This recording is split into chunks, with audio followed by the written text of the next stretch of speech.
My mum, for example, we have a secret word, and that secret word is stuck above her phone. If ever she gets a phone call from me and it doesn't make her feel right, she can ask me what the secret word is, and no one knows what that secret word is. And I could change it at any point because I'd just stick a new one on the wall above her phone. But that's a mutually agreed thing. So if ever she gets a phone call from me and I'm in danger or I need her to do something and it feels unusual, she can ask me what the secret word is. And if I don't say the right thing, she'll hang up. Welcome to AI Experience, the podcast that demystifies artificial intelligence. My name is Julian Rodersperger, and we are going to find out how AI is changing the world. And I'm super happy to welcome Anthony Davis. He is a security awareness leader and a co-host of the Awareness Angle podcast, where he explores the messy human side of cybersecurity. So today we will talk about cybersecurity and scam at the age of AI. Thanks for joining me today. How are you, Anthony? I'm really good. Absolute pleasure to be here and talk about AI, which seems to be something that in the cybersecurity world everybody is talking about. So it's very, very relevant at the moment. Exactly. And so, Anthony, let's get started right now, because I remember a few years ago, sometimes like a badly written email with a strange greeting was enough to spot a scam. What's the tell today when the AI generated ones looks pretty much flawless? It's a really good question.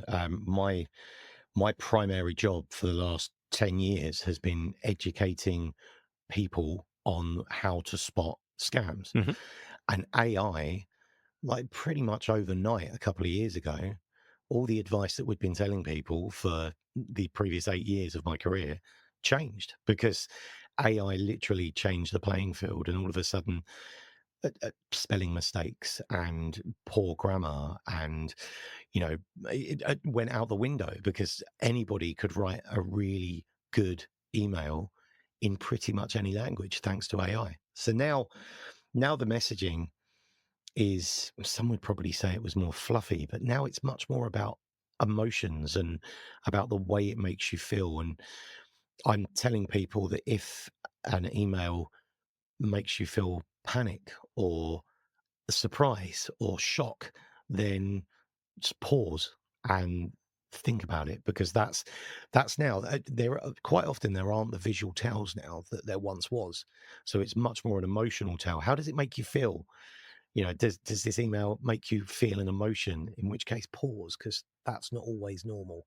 So, there's a lot of the old tells have gone, and now it's much more about, for me, it's much more about feelings. Would you say that we will get more scams and there is more risk today with AI than there were, like, I don't know, even like 5 years ago? Are you concerned about the fact that AI will bring more risk to people's life and companies' life, basically, because it's going to be so easy right now to try to scam someone or a company? For me, I think it's lowered the bar of entry. So I don't think, and it depends what we're talking about with AI, because I think some of the attack threats that AI presents at the moment aren't really hitting everyone. If Mhm. the threat of deep fakes, for example, I think is mass market is probably a little way off.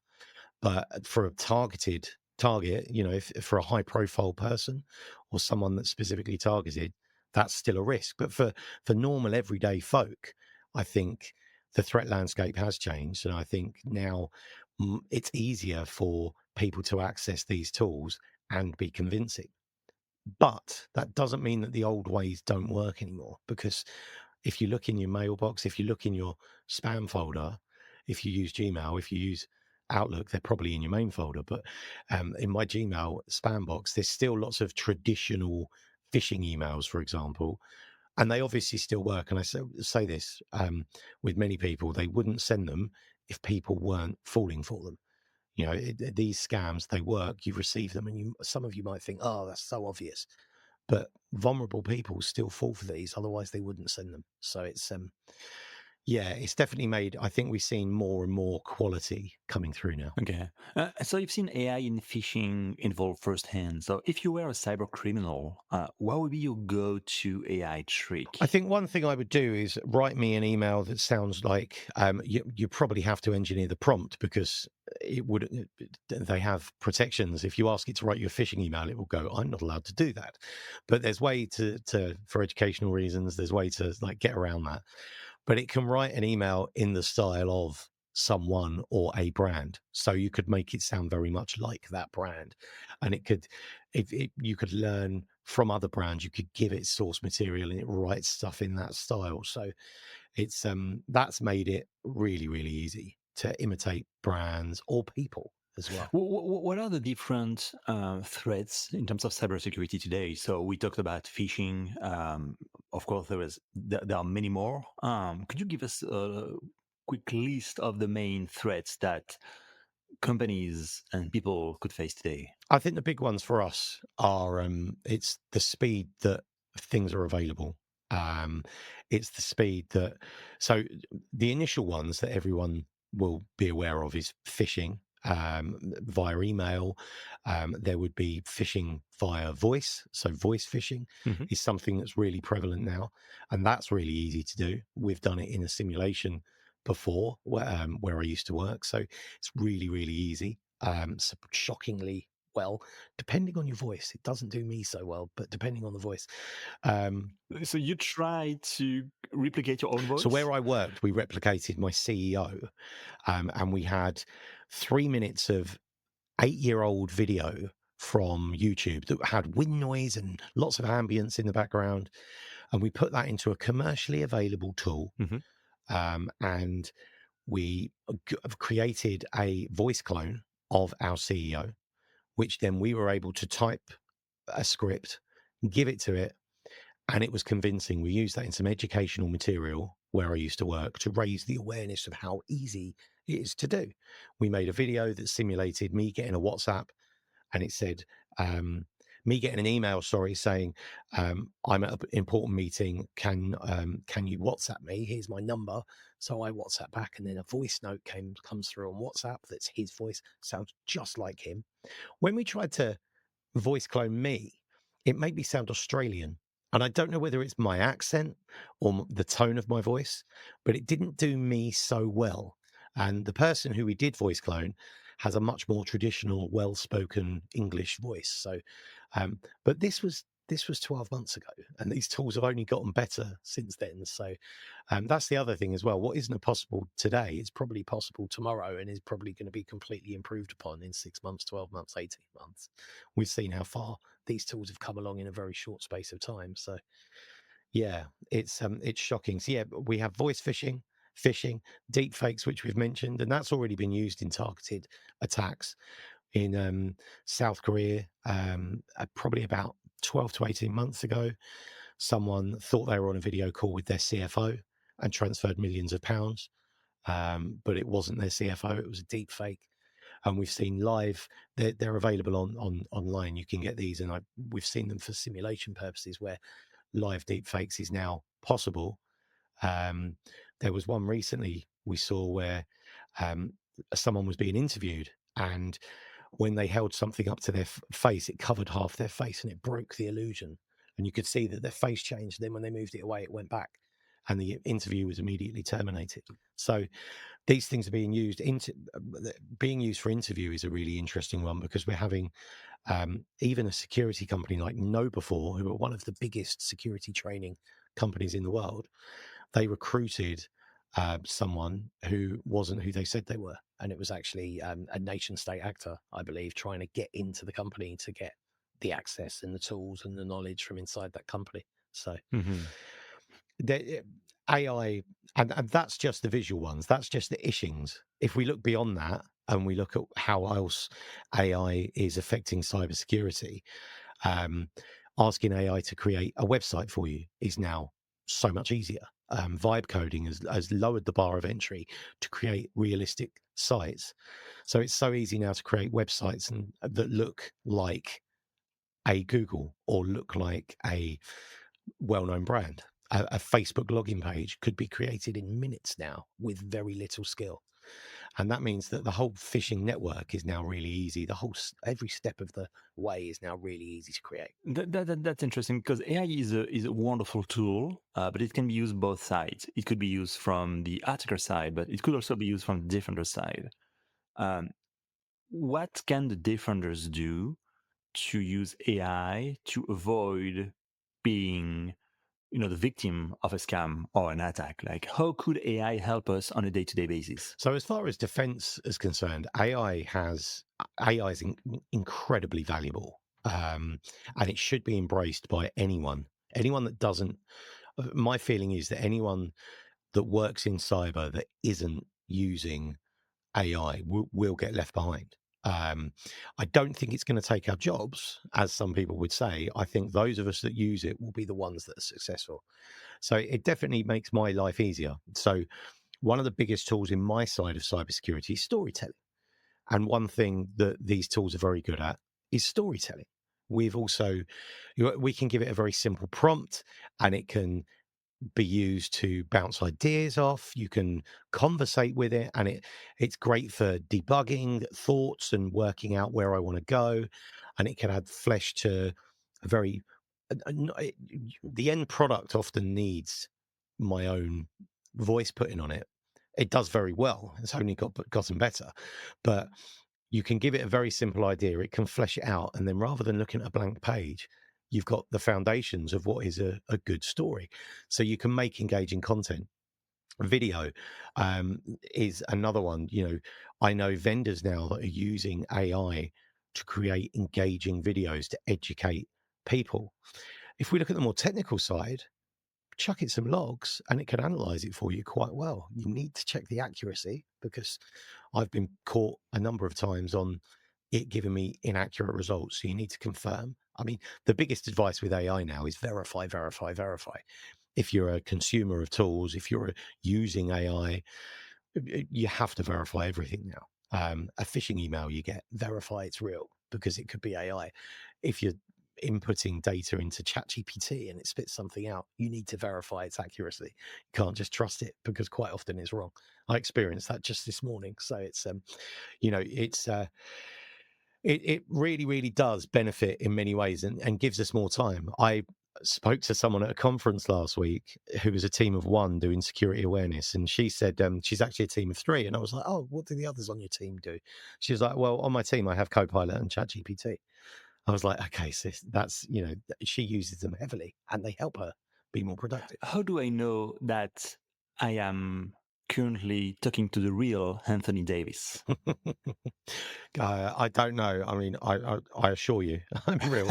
Um, this is the challenge. Okay. There's what can you do? I think in many ways, if I was making an unusual demand from you, so if I was here and I was saying, look, I need some money, I need you to go out and buy me some gift cards, Mhm. I'm in danger and I need help, then I think the obvious thing to do would be to verify via a different means. It's like, right, can you have a phone call? Can I call you on the number? Can I call you back on my platform? There's contact through a different multi-factor authentication almost, but for humans rather than just via email. It's really difficult. And again, though, a lot of it goes on gut feel. My mum, for example, we have a secret word, and that secret word is stuck above her phone. So if ever she gets a phone call from me and it doesn't make her feel right, she can ask me what the secret word is, and no one knows what that secret word is. And I could change it at any point because I'd just stick a new one on the wall above her phone.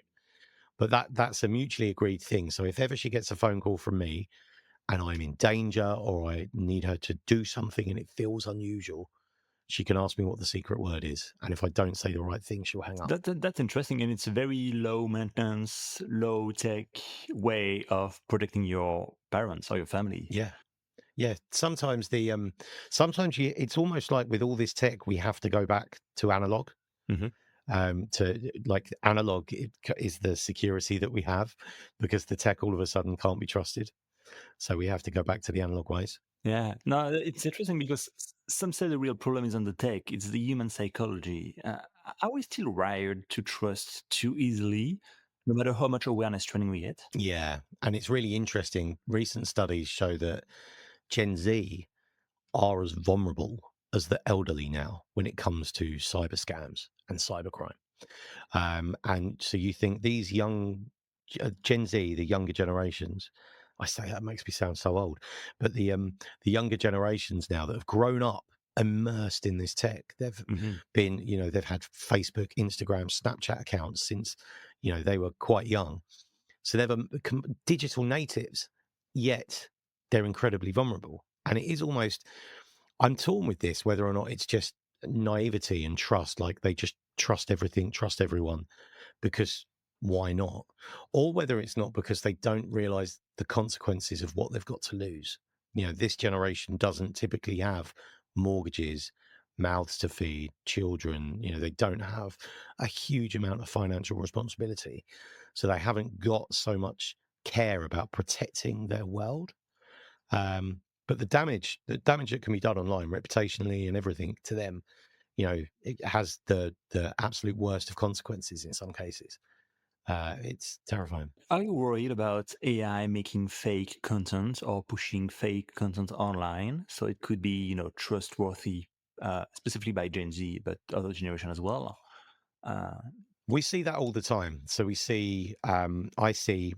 we discuss it on our podcast every now and again because these appear quite frequently, and it will be videos, not always of the biggest celebrities. Quite often it would be people that I've not heard of that have some kind of social presence or in business, they've got quite a good reputation.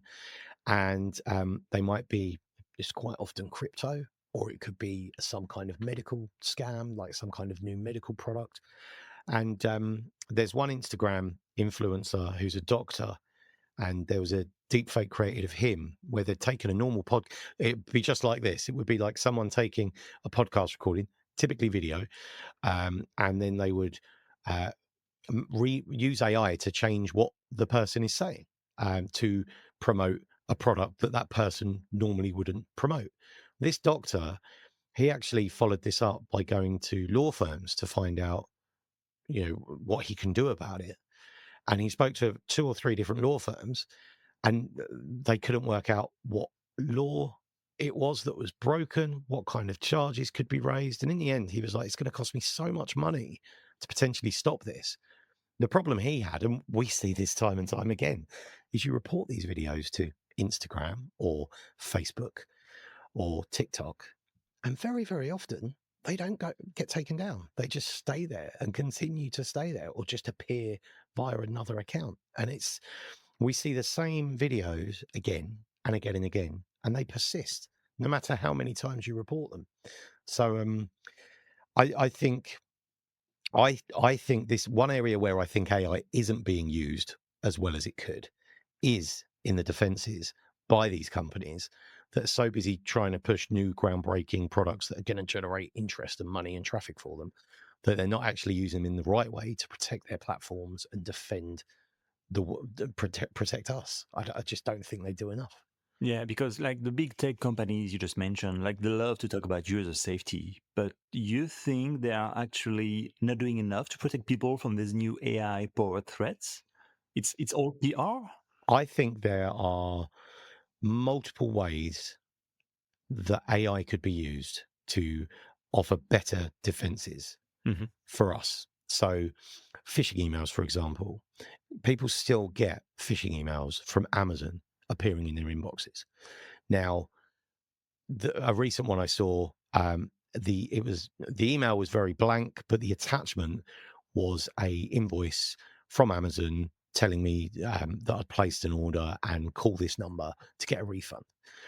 Now, Gmail has OCR, so Gmail could see that that was from Amazon in that attachment, and then it could tell that it hadn't come from an Amazon account.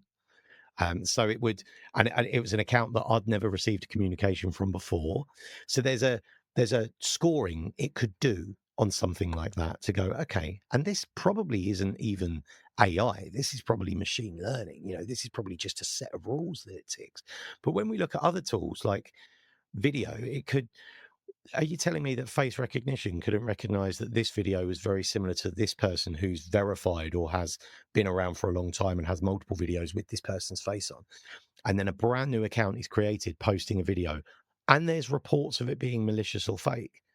There must be some kind of AI tooling that could go, well, actually, yeah, that is malicious and fake. Not everything needs a human eye on that. Age of account, it could be the contents of the video, the messaging. You could use transcription to work out what it's saying, and it's. I think there's multiple ways that these big tech companies aren't protecting us. They're not using their tools for good in the right way. Hmm. That's what I think. What's the most convincing AI generated scam or threat that you've ever seen, and what made it so effective? Some of the I think s- some of the deep fake videos you see on social media are incredibly convincing, really convincing. And I think the only reason they keep appearing is because people fall for them. Hmm. There was one recently of someone called Anthony Bolton, he's a finance he's a finance person, and he was there telling people about a new WhatsApp group that he'd set up. It always points back to WhatsApp, about a new WhatsApp group that it's set up to encourage people to invest. So people could join his WhatsApp group to get investment tips. Now, it's going to be investment. It will probably lead to crypto. It goes into WhatsApp, which is encrypted and seems to be where they all end up going. But the deep fake was very convincing. It goes the other way as well, though. Someone shared a video with me um, of Taylor Swift singing a song with Jamie Oliver, the chef. And this was right at the height of Taylor Swift's Eras tour. And I thought this video was AI. And I'm normally very good. And it ticked all the boxes. It was very low quality, very pixelated. It just looked a bit off. It was all squished because it was on TikTok and it had been converted into like portrait rather than landscape. So it wasn't a really high quality sharp. That's always a tell. Um, but when I looked, this video was legitimate, and it was just 10 years old, and I hadn't seen it before because I was like, Taylor Swift, Jamie Oliver, she's a huge megastar, and he's a star, but he's not her level. She wouldn't do that now.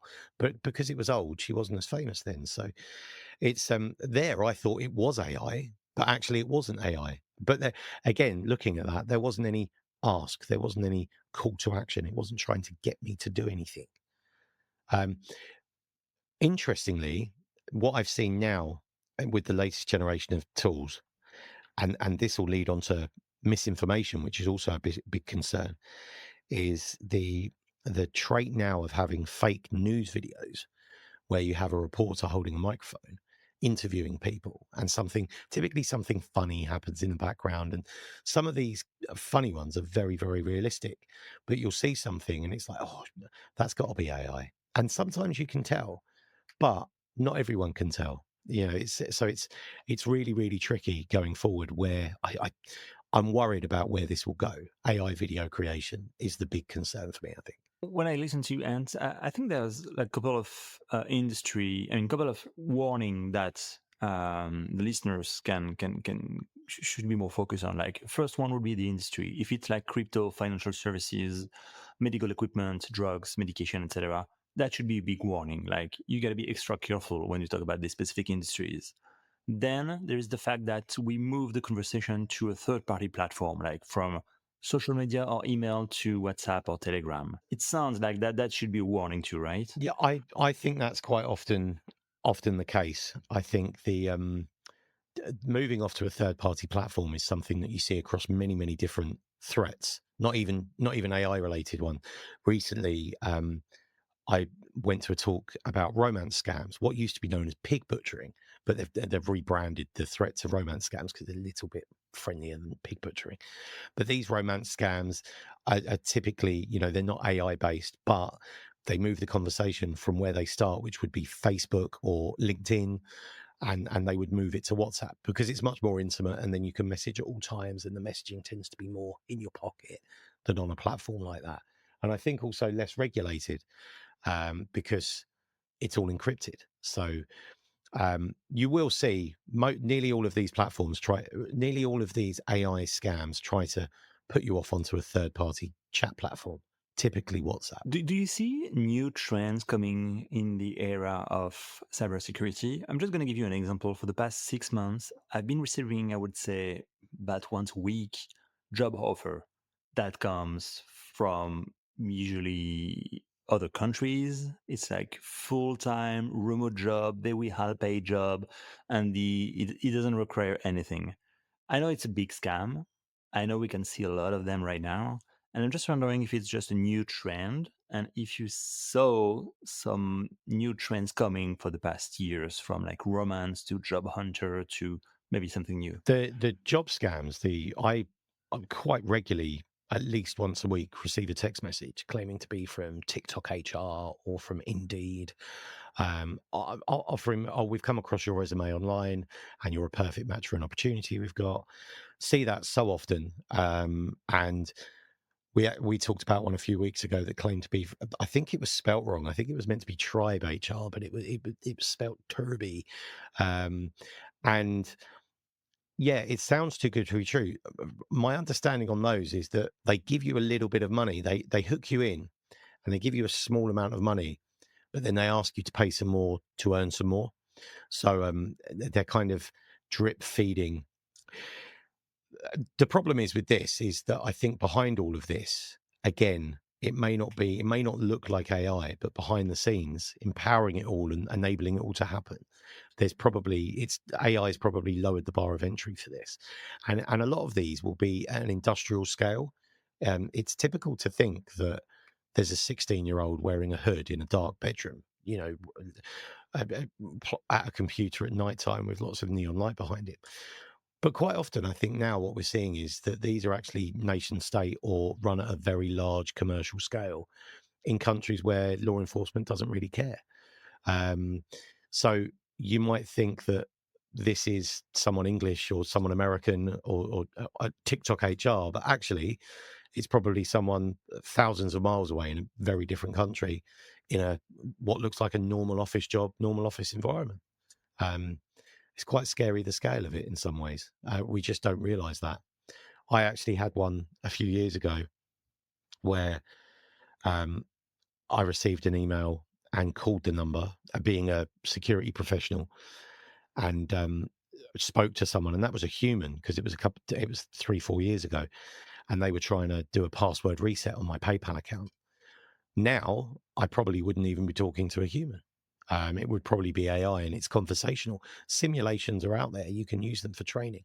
Where conversational AI, you can get a phone call, and it will ask you a question, and then you respond with your voice, and then it'll answer back, and then you respond with your voice, and it will try and bring it on. And the pausing, it's almost instant carefree conversation. So it's how do we defend against that? It's incredibly hard. It's all it brings it back to feelings where we started. So you've worked in security awareness for over a decade. Has AI made your job harder or just a lot more interesting? It's definitely not as simple as it once was. It used to be. It used to be that 10 years ago, you could just go out and buy a platform that would send simulated phishing emails and you could give users some training. And that was seen as enough. But I think now the industry has changed and people are now talking about much more about behaviors and about wider human risk. Um, Many of the behaviors that I try and educate start at home in the hope that people bring them into work. AI has, I think, at the core of it, many of the risks are still the same. The problem is that AI has made them much more prevalent. When you scrape AI away from it, though, you could say that these cons are the same that a con man was doing in on the street, playing a little card game, trying to trick you, or the actual techniques behind these are probably the same that's been done for hundreds of years. Sleight of hand and you know um, illusionists have been doing this, but AI has just made it much more easy and has changed the platform, changed how it works, and that's we're catching up. Even from a compliance perspective, one thing we haven't even talked about is the use of AI in businesses. From a compliance perspective, how do you keep up with it? It's incredibly hard. That was such a challenge. Yeah, no, exactly. Like, what would be the best cybersecurity first line of defense? Is it education? Is it tech tool? Is it AI by itself? Well, it depends who you speak to. If you speak to a vendor in our space, they'll say it was a tech tool. But typically, for me, I think because this is emerging so quickly, we have to engage users, not train them, but educate them. We need to tell stories. We need to show them what's going on in a way that is relatable to them. And we need to really make sure that they don't trust and they know how to verify. And that if normalize as well, that if something bad happens, they know how to report it, and there's no shame in it happening, because it's so easy now for people to fall for a security scam or something. They're so prevalent now. It's so easy to fall for it that if it does happen, there's no judgment, but please report it, because you'll be applauded for, protecting us and for telling us something bad's happened.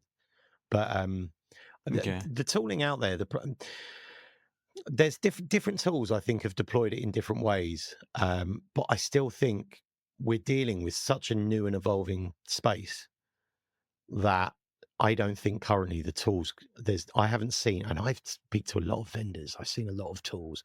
I don't think that there's security tools out there that can defend us completely from AI currently. I think it is solely reliant on educating and engaging with our colleagues, our people. How do you keep track with everything that's going on in the AI world these days? Because every week, every month, we have new feature, new capacity, new stuff that you can see online. Uh, so how do you do to keep track? Like, do you read a lot? Do you do some research? Like, it's a never-ending process, I believe. It's a constant voyage of discovery. There is not one well, your podcast would be a good place to start, but there's not one place where I think you can find it all, because everyone's got different opinions or different interests. And it's not, AI is coming in the tools we use, it's coming in the tools that we've used previously, and we all want to use brand new AI tools. In businesses, AI transcription tools pop up because, tools like Zoom and Google and these video conference tools weren't quick enough to implement themselves. So third party tools come on that work with them. And then all of a sudden, the business has got loads of shadow AI because people want to use this functionality. And then businesses are trying to catch up, going, "Oh, you're not allowed to use that." And then people are saying, "Well, I want the transcription and the notes and all these fun benefits that make my life easier." So it's you have to just for me, I look at news sites. I have a few trusted sources that I look at. I listen to podcasts, see on YouTube. I just amongst my peers as well, we'll talk about stuff that we see. But it's really, really hard to know what's coming. You look at something like DeepSeek. When that launched, it came from nowhere, and overnight that was number one in the app charts on both Play and iOS, I think. And it came from literally nowhere to, like, boom, it's everywhere. So it's you've just got to stay current as best as you can. I think through wherever you can get your news. So we're almost at the end of our episode, Anthony. What would be your top three tips and advices you can share the world to protect peoples and companies about AI scams and cybersecurity? I think one thing for me is, if you're being asked something, how does it make you feel? That's a big one. Um, if it makes you feel an emotion, sad, happy, scared, worried, then doubt its legitimacy and verify where it came from, via voice or via video or in person, even, not through the same conversation. And another one would be, don't be afraid of AI. I think AI is brilliant. I use it daily. On the front page of my iPhone is ChatGPT. I use AI and it makes me better at my job. But it's not even for that. I use it in my personal life. So embrace it. Staying away from it, I think, is a bad thing. I think we need to understand it. We need to use it, and no matter what tools it's in. Um, the next thing would be, though, consider what you're telling it and make sure you trust it. Don't, some of these, there's so many apps now with AI. but fundamentally they're just one tool, reskinned, or it's some machine learning or something. It's not even machine learning. It's just if this then that. Do you know what I mean? So it's just be careful who you're trusting with your data.